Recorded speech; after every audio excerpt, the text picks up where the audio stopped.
Hi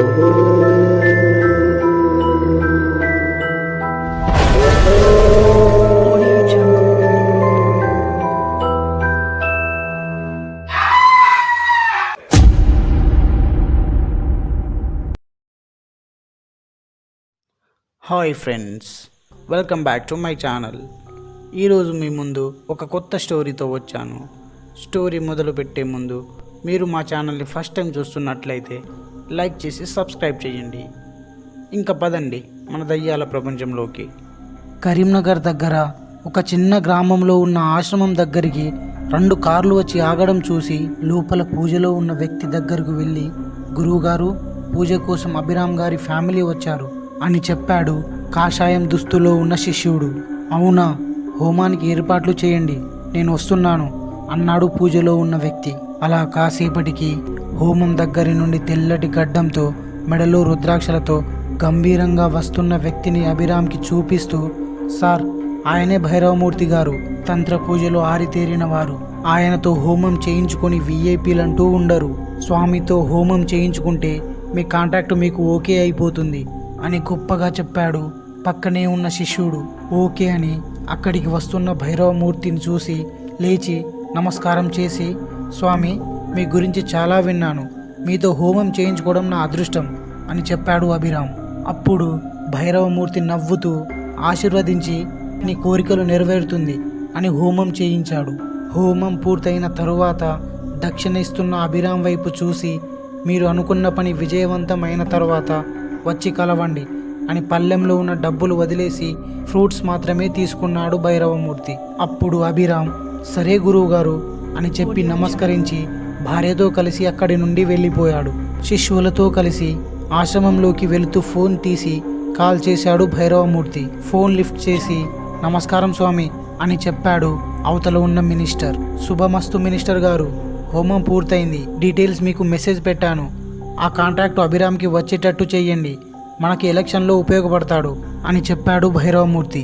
సరే స్వామి, నేను చూసుకుంటాను, నా గురించి కూడా ఏదైనా హోమం చేయాలేమో చూడండి అని నవ్వుతూ అడిగాడు మినిస్టర్. నీకోసం పూజలు చేస్తూనే ఉన్నాను, నా వల్ల పైకి వచ్చిన చాలామంది నన్ను మర్చిపోయారు, నువ్వు కూడా అలాగే మర్చిపోతావా అని అడిగాడు భైరవమూర్తి. భైరవమూర్తి గారు, మీరు అందరిలా నన్ను అనుకోకండి, నేను ఎప్పుడూ మీ శిష్యుడినే అని చెప్పాడు మినిస్టర్. చాలా సంతోషం మినిస్టర్ గారు అని చెప్పి ఫోన్ పెట్టేశాడు భైరవమూర్తి. అలా కాసేపటి తరువాత భోజనం చేసి శిష్యుల వైపు చూస్తూ, ఉదయం ఒక పెద్ద హోమం ఉంది, అందరూ సిద్ధంగా ఉండండి అని చెప్పి రూమ్లో వెళ్ళి పడుకున్నాడు. భైరవమూర్తి నిద్రలో ఉండంగా సరిగ్గా రాత్రి 12 గంటల సమయంలో బయటి నుండి గజ్జల సౌండ్ వినబడడంతో ఉలిక్కిపడి లేచి, ఎవరక్కడా అని గట్టిగా అరిచాడు. ఆ అరుపు విని హడావిడిగా అక్కడికి వచ్చిన అతని శిష్యుడు, గురువుగారు, ఇక్కడ ఎవరూ లేరు అని చెప్పాడు. దాంతో భైరవమూర్తి భయంతో చుట్టూ చూస్తూ, నీకు గజ్జల సౌండ్ ఏమైనా వినిపిస్తుందా అని అనుమానంగా శిష్యుడిని అడిగాడు. అదే సమయంలో మళ్ళీ సౌండ్ రావడంతో, అవును గురువుగారు, గజ్జల సౌండ్ మళ్ళీ వినిపిస్తుంది, ఇక్కడ ఎవరో ఉన్నారు అని భయంగా చూస్తూ అన్నాడు. ఇంతలో సన్నగా పొగ గదిలోకి రావడం చూసి, అది ఎక్కడి నుండి వస్తుందో చూడు అని కంగారుగా అన్నాడు భైరవమూర్తి. దాంతో భైరవమూర్తి శిష్యుడు పొగ వస్తున్న వైపుకు వెళ్ళి భయంగా చూస్తూ గట్టిగా అరిచి స్పృహ తప్పి పడిపోయాడు. మరుసటి రోజు ఉదయాన్నే న్యూస్ ఛానల్లో భైరవమూర్తి స్వామీజీని అర్ధరాత్రి ఎవరో గుర్తు తెలియని వ్యక్తులు శరీరం నుండి తలను వేరు చేసి హత్య చేశారు అని వచ్చింది. దాంతో ఆశ్రమం చుట్టుపక్కల ఉన్నవారు భయాందోళనకు గురి అయ్యారు. భైరవమూర్తి తంత్ర పూజలు చేయడం వల్ల ఏదో ఒక శక్తి ఆయనను చంపి ఉండవచ్చని అందరూ అనుకున్నారు. పోలీస్ ఫోర్స్ రంగంలో దిగి చుట్టుపక్కల వారిని, ఆశ్రమంలో ఉండే శిష్యులని విచారించింది. ఆ ప్రదేశంలో వివిధ రకాల న్యూస్ ఛానళ్లు కూడా వచ్చాయి. సార్, ఈ హత్య ఎవరు చేశారో తెలుసుకున్నారా? స్వామీజీని ఎంత దారుణంగా చంపడానికి కారణం ఏంటి అని ఆశ్రమం నుండి బయటికి వస్తున్న డిఎస్పీని అడిగాడు రిపోర్టర్. అప్పుడు డిఎస్పీ, కేసు ఇంకా ఇన్వెస్టిగేషన్లో ఉంది, ఇది క్షుద్ర శక్తులు, దయ్యాలు చేసిన హత్య కాదు, ఎవరో మనుషులే చేశారు, క్లూస్ టీం కూడా వచ్చారు, అన్ని వివరాలు తెలుసుకున్నాక మీకు చెప్తాము, అప్పటి వరకు కొంచెం వెయిట్ చేయండి, ఎటువంటి న్యూస్ స్ప్రెడ్ చేయకండి అని అన్నాడు. ఇంతలో క్లూస్ టీం హత్య జరిగిన రూమ్ లోపలి నుండి డిఎస్పీ దగ్గరకు వచ్చి, సార్, హంతకుడు స్వామీజీని చంపి ఆయన రక్తంతోనే గోడ మీద సంహారం మొదలు అని రాశాడు. స్వామీజీ బాడీ మొత్తం కలర్ చేంజ్ అయింది. ఏదో డ్రగ్ లాంటిది ఇచ్చి తల నరికేశాడు. ఈ రూమ్లో ఎక్కడా ఫింగర్ ప్రింట్ దొరకలేదు అని చెప్పారు. అవునా అని ఆశ్చర్యంతో రూమ్ లోపలికి వెళ్ళి రక్తం అడుగులో ఉన్న బాడీని చూసి గోడ మీద ఉన్న సంహారం మొదలు అని రాసి ఉండడం చూసి పక్కనే ఉన్న సిఐ వైపు తిరిగి డాగ్స్ వచ్చాయా అని అడిగాడు డిఎస్పి. అప్పుడే అక్కడికి వచ్చిన ఎస్ఐ, సార్ డాగ్స్ టీం వచ్చాయి. స్వామీజీతో పాటు ఉండే శిష్యుడు స్పృహ కోల్పోయి హాస్పిటల్లో ఉన్నాడు. ఆ వ్యక్తికి కూడా స్పృహ వచ్చిందంట అని చెప్పాడు.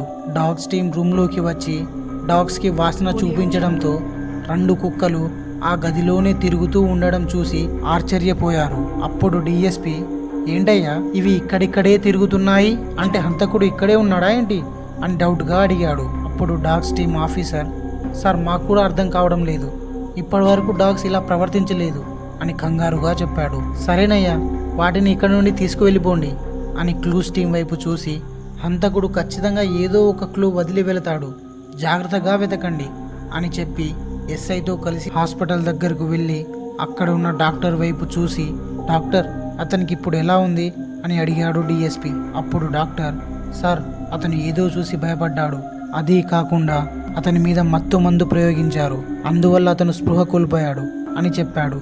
అది విన్న డిఎస్పి బెడ్ మీద ఉన్న శిష్యుడి దగ్గరికి వెళ్ళి, చంపిన వ్యక్తిని మీరు చూశారా, అసలు రాత్రి ఏం జరిగింది అని అడిగాడు.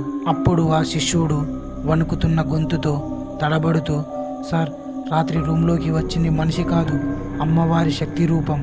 గజ్జల సౌండ్ విని బయటికి చూడడానికి వెళ్ళాను. అలా బయటికి వెళ్ళిన నాకు దూరంగా ఎవరో ఉన్నట్టు కనిపించారు. ఎవరో తెలుసుకుందామని మెల్లగా అడుగులో అడుగు వేస్తూ దగ్గరగా వెళ్ళిన నాకు అమ్మవారి శక్తి రూపం కనిపించింది. ప్రకాశవంతమైన అమ్మవారి రూపాన్ని చూసి స్పృహ కోల్పోయాను. గురువుగారు చేసిన పూజలో ఏదో లోపం జరిగింది, అందుకే అమ్మవారు ఆగ్రహించింది అని అన్నాడు. ఆ మాటలు విన్న డిఎస్పి బయటికి వచ్చి, అతను కొంచెం ఫ్రీ అయిన తర్వాత చూసిన రూపాన్ని స్కెచ్ వేయించండి అని ఎస్ఐతో చెప్పి వెళ్ళిపోయాడు. వారం రోజుల తర్వాత డిఎస్పి ఎస్పీ దగ్గరకు వెళ్ళి, సార్ భైరవమూర్తి మర్డర్ కేసు కంప్లీట్గా ఎంక్వైరీ చేశాము. ఆశ్రమంలో ఉన్న శిష్యులు ఎవరూ ఆయనని చంపలేదు, బయటి వ్యక్తులు ఎవరో వచ్చి చంపారు. వాళ్ళని చూసిన వ్యక్తి మాత్రం అమ్మవారి రూపంలో ఉన్నారని చెబుతున్నాడు.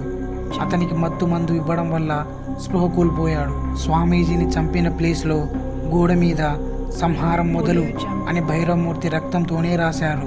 డాగ్స్ కూడా ఎవరిని పట్టుకోలేకపోయాయి. ఆ రూమ్లో ఉన్న క్లూస్ టీంకి ఒక ఎముక, ఒక వెంట్రుక దొరికాయి. వాటిని ల్యాబ్స్కి పంపించాము. అక్కడ ఎలాంటి ఫింగర్ ప్రింట్స్ దొరకలేదు. ఆశ్రమంలో ఉండే సీసీ కెమెరాలో కూడా ఎవరూ కనిపించలేదు అని వివరించాడు. అప్పుడు ఎస్పీ ఫైల్లో ఫోటోను చూస్తూ, ఆ స్వామీజీ క్షుద్ర పూజలు చేశారు కదా, ఇది పూజలో ఉపయోగించే చేతి ఎముకలా ఉంది. కన్ఫామ్గా ఆశ్రమంలో ఉండే శిశువులే ఆయనని చంపారు.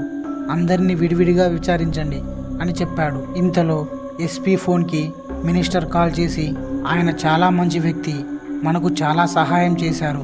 ఆయనను చంపిన వాళ్ళు ఎవరూ తెలుసుకొని ఆయన ఆత్మకు శాంతి కలిగించాలి అని చెప్పాడు. సరిగ్గా 15 రోజుల తర్వాత ఎస్ఐ ప్రకాష్ డిఎస్పీకి కాల్ చేసి, సార్ రాత్రి శ్రీనివాస్ నగర్లో మర్డర్ జరిగింది, స్పాట్లో ఉన్నాను. భైరవమూర్తిని చంపిన విధంగానే చంపేసి అతని రక్తంతోనే గోడ మీద సంహారం మొదలు అని రాసి ఉంది. అతని భార్య స్పృహలో లేదు అని చెప్పాడు. దాంతో డిఎస్పీ, అవునా, నేను వెంటనే అక్కడికి వస్తున్నాను, తొందరగా లొకేషన్ షేర్ చేయి అని చెప్పి హడావిడిగా బయలుదేరాడు. భైరవమూర్తి మర్డర్ కేసు తేలకముందే మరొక మర్డర్ కేసు రావడంతో పోలీసులు ఆందోళనకి గురయ్యారు. 15 రోజుల్లోనే 2 హత్యలు, అది కూడా ఒకే విధంగా ఉండడంతో సీరియల్ కిల్లర్ అని పోలీసులు అనుమానిస్తున్నారు. చనిపోయిన వ్యక్తి ఒక సాధారణ స్కూల్ టీచర్. భైరవ స్వామి తాంత్రిక పూజ లోపం వల్లే ఏదో శక్తి అవతరించి ఇలా వరుస హత్యలు చేస్తుందని ఊరి ప్రజలందరూ భయపడుతున్నారు. ఇదండి ఈరోజు జరిగిన రియల్ హర్రర్ ఇన్సిడెంట్. కొత్త స్టోరీతో మళ్ళీ కలుద్దాం. చూస్తున్నంతసేపు స్టోరీ ఏ పాయింట్లో అయినా నచ్చితే లైక్ చేసి సబ్స్క్రైబ్ చేసుకొని సపోర్ట్ చేయండి. మీ అభిప్రాయాన్ని కామెంట్ రూపంలో తెలియజేయండి. Thank you.